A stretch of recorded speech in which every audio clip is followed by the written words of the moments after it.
Hi everyone, I just finished playing the Spiritborn for a long time in the press early access for Vessel of Hatred. I have a bunch of videos coming for the expansion and for the Spiritborn builds, but I think a lot of people are also curious about the Spiritborn class quest, so I want to explain a little bit. It actually has a boss fight that's not exactly trivial. In fact, in my case, I was playing on hard difficulty and I could not defeat that boss and I had to go back down to normal.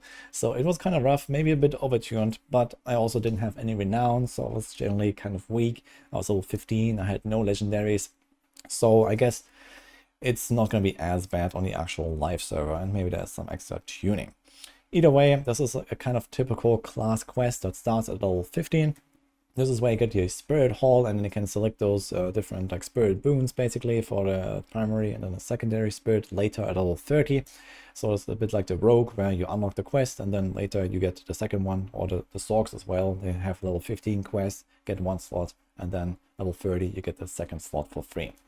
So the way this works is you find this NPC, you follow around a little bit, and then you find these tracks of the spirit beast. So there's like these, like, you know, the little swirly, ghastly, spiritly, animations here. You follow the clues around. It takes place in the oasis in Kyrgyzstan. So there's this part here. So it starts somewhere here, and you go around a little bit like this, and then you enter some portal down here, like on this island here, somewhere like that. So yeah, this is where you go. And this is where you then enter the spirit realm. So I'm gonna fast forward this a little bit here. Also do this here a bit, and you fight like of some portal monsters here that come out of the spirit realm. So it looks like this.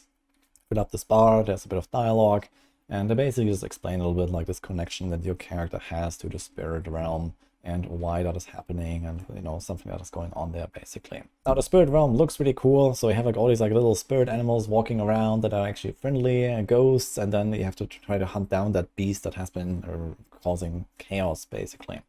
Here comes a thing that will probably catch a lot of people off guard, which is that you have to emote in order to progress. So it tells you to he's doing some ritual, and then it tells you to ask for help at the brazier, and then you open the gateway. So you have to actually open your emote wheel and do that. In fact, if you're not sure what to do, you can actually ask the guy, and he tells you make a plea for help. And this gives you the clue that you should use your emote wheel. So it looks like this. You actually have to like find it in the wheel. So I was kind of caught off guard here. So I wanted to show this off exactly how I experienced this.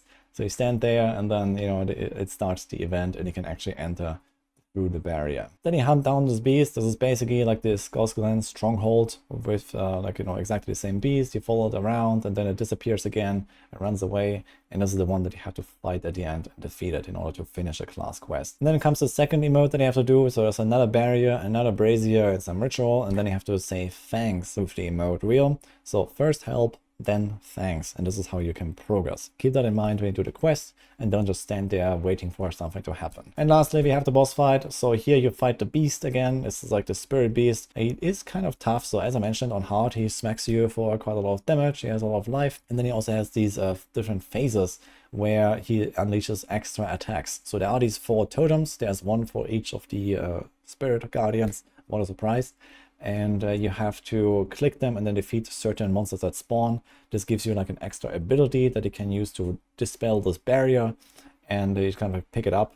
You see here there's like 5 monsters you have to defeat, and now it replaces all of your skills with this extra skill that removes the barrier. So kind of just like walk up to the boss, you press it. You only have to do it once. You can spam it, but only press it once while nearby. You see I'm actually trying to fight those spiders with it, which is kind of bad. You have to walk to the boss in the middle, press it once, and then run away. That's it. So in that case, you get back your extra skills, all of your normal skills, and then you can fight the boss again. And then as you can see here, there are all these like explosions and novas going on. So depending on which of the totems you click, there's like more environmental effects going on all the time, and you have to try to dodge them. They actually hurt quite a bit, at least here on hard difficulty. And you see here I'm running out of potions, and I don't have damage, and it was kind of rough. As I mentioned, I was not able to complete this boss, at least without trying for a long time. I guess eventually I probably could have done it if I had really try hard at it, but after like 3 attempts or something, I just said, okay, I'm gonna do this on normal.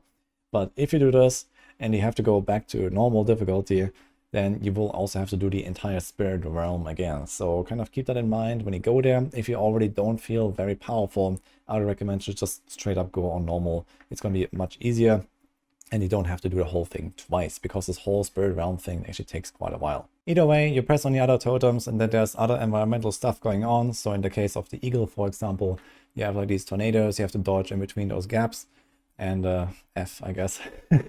So I guess you kind of understand why it's difficult on hard, and maybe you want to do it on the other difficulty. And just to show off those other two Spirit Guardian abilities, so there's like this fire stuff that happens when you press on the Jaguar totem, so it shoots out these waves all the time. You just kind of go around clockwise slowly and dodge them all the time, but they keep going off, so you have to kind of keep moving all the time.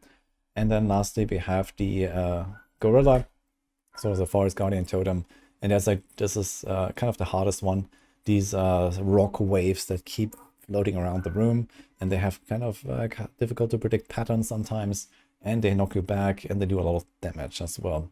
So this was kind of the hardest one here, in my opinion. And this is about it. So then you just finish the boss, and this is the quest. Then you get to choose your spirit, so you can have one primary and one secondary spirit. If you're not aware of this at all, they each have like a certain passive bonus. For the primary hall, the biggest thing is that you make you add the tag of that spirit to all of your skills.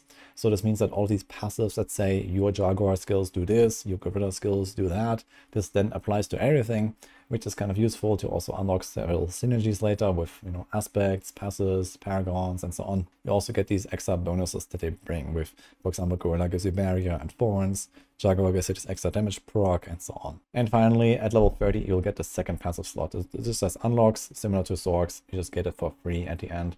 Just need to remember that you can still put the second one here at level 30. And that's also about it for the Spiritborn class quest. If you want to learn more about the Spiritborn, I have a very long, like everything you need to know about the Spiritborn kind of video, explaining the class, the builds, all the mechanics of items, uniques, and so on. And there's a lot of information that I have gathered after blasting the Spiritborn for like 100 hours here in this early access. So hope that will help you as well. Otherwise, I wish you good luck with the Spiritborn. I had a ton of fun playing the class, and I'm sure it's going to be very enjoyable for most people when they try it out in the expansion. Hope you liked this video, and see you guys next time.